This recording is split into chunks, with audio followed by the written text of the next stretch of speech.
throwback to Anger Management 3 with the fellas in just outside of Seattle. That amphitheater, I'm sure my boy Boykins, he can tell us, but the name escapes me. But that outdoor amphitheater, it was a good time. But welcome to the Tired Gents podcast. This is test episode 3, but we're trying to stick with an official name, the Tired Gents. So again, me at the real Mr. Brain, aka Brainer. You can call me Greg. That's what the students will get in trouble if they call me. But my co-host, unavailable again today. You can follow him on Instagram, GusMCT.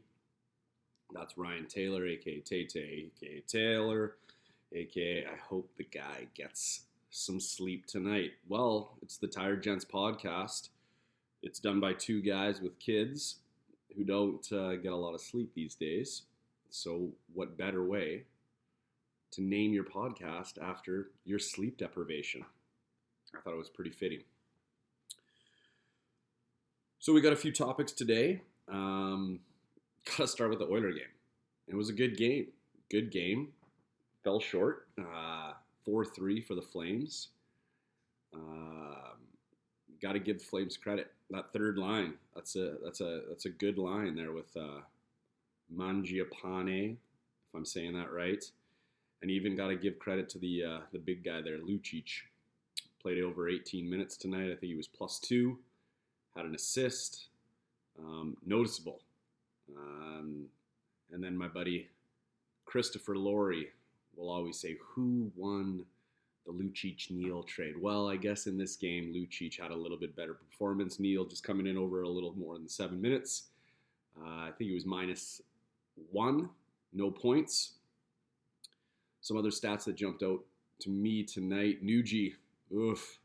The Nuge -3. Contract year, big guy. Don't let that happen too many more times. Connor, a.k.a. McJesus, off night tonight. He was frustrated out there. A couple of giveaways, -1. He had the assist on Leon's goal there. But Mike Smith had the classic give it away, scrambling to get back into your net goal. We were due for one of those. But like any good team, it's how you rebound. So we'll get back at it day after tomorrow. I'm sure all the Flames fans are rejoicing in the streets on their pandemic red mile, whatever that looks like. Masks on, probably red. Probably running up and down saying, we want the cup, but don't forget, you only got one. It was a good memory in 89. We got 5. Canucks, you're still at 0. Sorry to, the millionaires. Yeah, can't forget the millionaires. But anyways, just overall, kind of checking in again. I wouldn't say a dominant performance, but what do we got here? Flames, 27 shots, the Oilers 31. Yeah, Markstrom had a good game too. Got to give him credit. Some big saves there at the end. But I think the big turning point in the game, 10 minutes into the first, Juji, our boy, Randy's boy, getting KO'd right on the button from Richie, answering the bell there on probably what the NHL is going to call a questionable hit. But he answered the bell. That's what, tough guys will do. But got dinged there pretty good, and that's our third line, -1 guy, playing the better half of 50 minutes down a guy, and I think it messes with the rotation a little bit. But that's all right. We'll head to the taxi squad. We'll see who's ready. And we'll come out firing on, Wednesday night? Correct me if I'm wrong. But all in all, good game. It's what you want to see. And it beats watching The Bachelor. Ooh. Sorry, Chris Harrison. So now that the Oiler game is past us, right? I want to talk a little Blue Jays. That's right. Got to show some love for our Canadian club. Also, loose sponsor for today's episode, West Kelowna Warriors. Appreciate the mug. Makes me look rather big. Adult size mugs maybe coming soon. But yeah, getting into the Jays.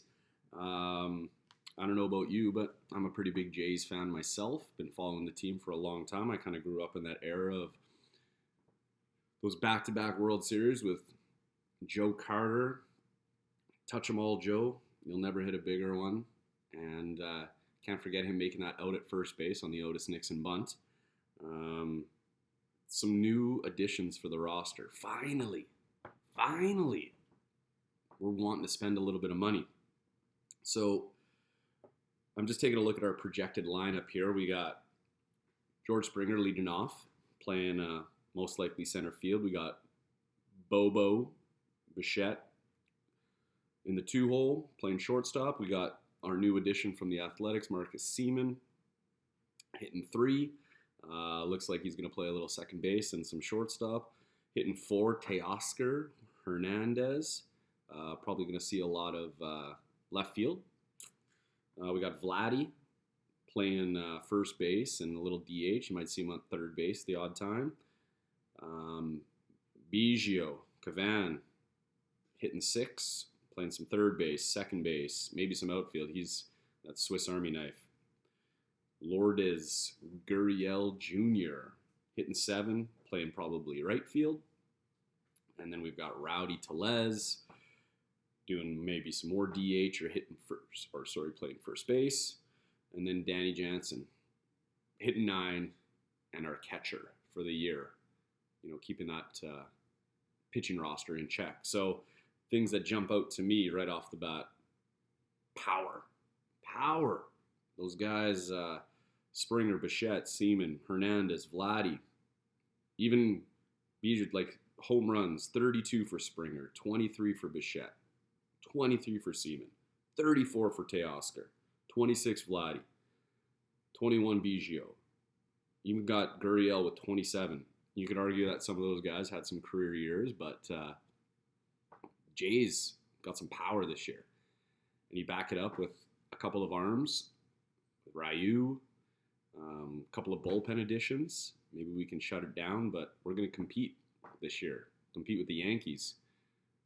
I think playoffs it's not a can we make it, but when we make it, and let's get out of that first round and let's get to a championship series. But I think the Jays are on the right path. I think we're maybe a year away from adding a few more arms to the team, but I like the direction. It's been a few years of kind of toiling around, and will they or won't they spend some money? We had the AA era of Anthopoulos, and we saw that come and go, and pretty much used up all of the cupboard contents and sold them all, and all those guys are gone now. And it's the young movement, and we've got a lot of potential. I like the addition of Springer, maybe one of the more hated guys amongst Major League Baseball players, coming from the cheaters known as the Astros and their whole garbage bagging. But now he's a Jay. I might even have to get a George Springer shirt or jersey. And I don't think I'll even get it from China. Like legit. So yeah, I don't know what you're thinking. Are you a Jays fan? Are you excited? Are you a baseball fan? I know the odd person, a sports fan, baseball kind of rubs them the wrong way. I played a lot of baseball, so I love it. But sometimes baseball, not everybody's cup of tea, a little slow moving. But hey, that's what beers are for, peanuts, sunflower seeds. But I can't wait. It's right around the corner. We got spring training on right now. But excited for the Jays. Go, Jays, go. Well, it's that time of the show where we got to dive into a little bit of MHL, for the boys. Cobra Jai, yours truly, Brain. Big win last week. Big win over, Robbie, your team is not good. I'll be honest, it's just not good. So I guess it was an expected win. But this week I've got my boy Boykins, aka the Kootenay Maple Leafs. And as I check it right now, let's see here. 8-6 for yours truly, projected 62 to 48. That's right, projected, Robbie. Projections. It's like the weather. You can make projections. You can make projections about anything. How big your kid's going to be, or I don't know, how many cars you're going to own in a lifetime, or watches. I don't know. But it's a projection. It might not happen, but I like where my team's heading. We're heading to the top after this week, probably second place if Tay doesn't slip up. But looking good. I think we're week 8 or 9. We only got 13 weeks of regular season, so this is where we start to push for playoffs, as they say. Push for playoffs. I don't know, big additions. Everybody chirping. Oh, you gotta pick. Guys, just know I know what I'm doing. I'm trying this year. I tried last year. I won most points for last year. On pace to win points for this year. So I warned you. You don't want me to try. You're in trouble now. You're all in big trouble. So that was a quick little pit stop on the MHL scene.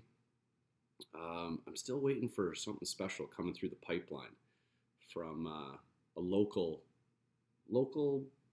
celebrity, maybe. But we'll see. Maybe by episode 4, we'll have some more news on that. We got to start wrapping things up. It's getting late, especially when you have kids. You don't know if they're gonna wake up crying. My leg hurts. I'm hungry. But I wanted to provide some dad hacks, and I'm sure Taylor will do the same as he's venturing down that road. I think he's like 3 or 4 months into The Rock's debut. But yeah, dad hacks. These are the things that the books they didn't tell you. This is not anything that your mom or your dad passed on to you when you were about to become a father. Nothing that you could Google and it would tell you. But these are authentic dad hacks, lived by, experienced by yours truly. If you have any dad hacks, please hit me up.